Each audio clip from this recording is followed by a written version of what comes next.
Today we're going to make a customized wedding card box with pictures. So I used an old vintage box and I painted it with a white chalk paint. So you can paint this any color you would like. I'm using white. And the box I found at a thrift store. So look for a box that is the appropriate size for the amount of cards you think you will receive, and then paint it on all sides. Now I'm making my box with a rustic finish, so I just used one coat, one really light coat, so some of the wood showed through. Now for the top of the box, I'm actually using a t-shirt transfer. So I printed a design, and you can find that design on the countrysheetcottage.net. And then I'm going to make a reverse canvas, and then we're going to put this on the outside of the box to make it as part of the keepsake. To make a reverse canvas, you remove all of the staples from the back of the canvas. You can use a screwdriver and a pair of pliers to do that. And then once all of those are removed, you can actually remove the wood frame from the inside of the canvas. We'll set the canvas aside and we'll work on that later, and right now we'll stain the wood frame. So you just need any color of wood stain or even some paint. And for the stain, you just want to apply a coat of stain to the entire surface. So you want that on the sides as well as the base frame. And then once you have the entire thing covered, you'll just wipe away all of the excess with a rag and set that aside to let it dry completely. Now you'll want to let that dry all the way before you continue with this project. So while that's drying, you can actually continue and make the rest of your reverse canvas. So I'm going to use the back of the canvas piece that came off of the frame, and then I'm just going to cut this t-shirt transfer as close as possible to the design. Now you can use either side of the canvas, but I'm going to use the back because it's a little more rustic.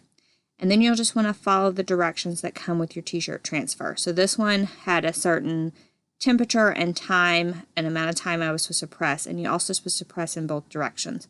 So you want to follow those directions carefully, and then you can peel back the backing paper from your t-shirt transfer, and you'll be left with a cute canvas that's ready for your wedding card box. Now to complete the reverse canvas, we'll just need to put the frame onto the canvas that we just created. So I'm just going to use hot glue to do that. You can absolutely use a staple gun if you would like, but hot glue works perfectly fine. So just put hot glue all the way around that outer edge, and then turn it over onto the canvas and press down well. And once that's complete, you'll just want to cut away all that excess canvas that's around the outside edge of the frame, and a craft knife works great for that. And then once you have all of that excess canvas cut away, your frame is actually complete and it's ready to add to your wedding card box. So I'm going to add this actually to the outside of the wedding card box. I think the frame just adds a little something special and a little something to make it a special keepsake for the bride and groom after the wedding. So I'm just going to use hot glue again to attach it to the card box itself. So I just put hot glue all the way around the outer edge. You could use a more industrial adhesive if you would like. And then just put that right on the top of that box that we painted in the first step. And then we'll just allow that to cool completely. And the outside of the box is actually complete. Now we want to work on the inside of the box. So the inside of the box right now is unfinished. So I picked a pretty fabric, and I'm going to line the entire inside of the box with that fabric, just using hot glue to secure it. And then I'm folding down the raw edges to give me a finished look when I'm done. And you can also add some cording around those edges if you would like, or you can leave the cording off, just either way. And you can see I've cut my fabric to approximately the size of the width of the box, and then I'll use another strip along those sides so that once I'm done, the inside of the box will be completely lined with the fabric and have a more finished appearance when people put their cards on the inside. So once you've lined that box completely with fabric, now it's time to decorate the top. So I wanted to use some pictures of the bride and groom along the top of my wedding card box. So I just printed a few pictures and then laid them out on the top. And then I'm just going to use some glue to adhere them to the top of the box. So this time I'm just using a tacky glue, and I just put a large dollop of glue and then just use a paintbrush to make sure that the glue was all over the pictures.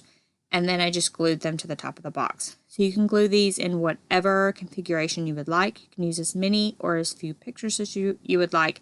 Really, this part of the box is completely up to you. And I actually overlaid some of those on the top of each other, but again, it's just the glue, and then you can lay those out one on top of one another if you need to. So then we're just going to allow that to dry completely. And then you can also add some cording around this if you would like. So it just creates a little bit of a more finished appearance just to add that cord around the outer edge. And then to finish off this box, I wanted to make a cards banner. So I also have the printable for this on the countryshootcottage.net.